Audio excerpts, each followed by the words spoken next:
ஒரு புஸ்தகத்தை கொடுக்குறாரு அப்பாவும். கருணாநிதி ஃபோட்டோ போட்டு கருணாநிதியை பற்றின புஸ்தகத்தை கொடுக்குறாரு. எந்த புஸ்தகத்தை கொடுத்து தொலைச்சாங்கன்னு தெரியல. அவ்வளோ கோபமாயிட்டார். அந்த புஸ்தகத்தை பார்த்த உடனே மூட் அவுட் ஆயிடுச்சு. ஏன்னு கேட்டிங்கன்னா கருணாநிதி சர்ச்சைக்குரிய புஸ்தகம்லாம் நிறைய எழுதியிருக்காரு. நிறையா திருக்குறளை பற்றி குறள் ஓவியம்னு எழுதியிருக்காரு. அது திருக்குறளை உலகம் பூரா படிக்கிறாங்க. கவர்னரும் படிச்சிருப்பார். அந்த புஸ்தகத்தில் குறள் ஓவியம்ட்டு காமத்துப்பாலை இன்பத்துப்பால்னு போடுறாரு. நான் அப்போவே சொன்னேன், காமம் வேறு இன்பம் வேறு. வள்ளுவர் கரெக்டாக போட்டிருக்காரு. காமத்துப்பால் அது இன்பத்துப்பால்னு கருணாநிதி மாற்றி குறள் ஓவியத்தில் எழுதியிருக்காரு. பெரிய அறிஞர்கள்லாம் கூப்பிடுங்க தமிழ் அறிஞர்களை. காமமும் இன்பமும் ஒன்றா? வள்ளுவர் எழுதிய காமத்துப்பால் அப்படிங்கிறத இன்பத்துப்பால்னு மாற்றுறதுக்கு இவருக்கு என்ன ரைட் இருக்குன்னு எல்லாம் கேட்டேன். ஏன்னா இன்பத்துப்பால்ங்கிறது வேறு. யாம் பெற்ற இன்பம் பெருகை வையகமேனா அது காமத்துக்கு இணையானது அந்த இன்பம்ங்கிறது. அதனால் இவர் கூட எழுதினார் நம்ம பெரிய இவர் பாரதியார்.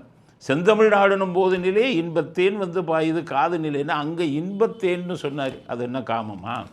அதனால் கருணாநிதி என்ன பண்ணிட்டார், வள்ளுவர் எழுதிய காமத்துப்பாலை போய் இன்பத்துப்பால்னு மாற்றினார். அது இவர் இந்த புஸ்தகத்தில் தான் அந்த புஸ்தகத்தை கொடுத்துட்டாங்களான்னு தெரியல. குறள் ஓவியம் அதில் கடுப்பானாரான்னு தெரியல. அதுக்கப்புறம் இன்னொரு புக்கெல்லாம் எழுதினார். என்னென்னா, ஒரு கணவர் அவர் வந்து மனைவி இறந்துடுறாங்க. அப்போ வயசு பெண்ணு தான் கூட இருக்காங்க. அதுக்கப்புறம் அவர் வந்து கல்யாணம் பண்ணலை. தன்னுடைய பெண்ணோடைய தடவரான தொடர்பு வச்சாருன்னு கருணாநிதி ஒரு புக்கு எழுதினார். எவ்வளோ மோசமான ஒரு கேரக்டர் பாருங்கள் அந்த புஸ்தகத்தில் வர்ற கேரக்டர். தன்னுடைய சொந்த மகளுடனேயே உறவு வைத்ததாக கதை. ஆனால் அந்த கதைக்கு என்ன பேர் வச்சாருன்னா போலீஸ்காரன் பொண்டாட்டின்னு வச்சார்.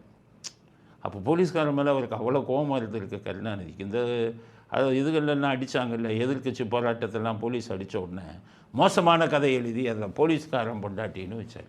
அப்போ இருக்கிற போலீஸ்காரன் பூரா படுகோமான என்னையா எங்களை போயிட்டு இந்த மாதிரி அசிங்கமான கதை எழுதிட்டு போலீஸ்காரன் பொண்டாட்டின்னு வச்சையா நீ அப்படிங்கிறான்.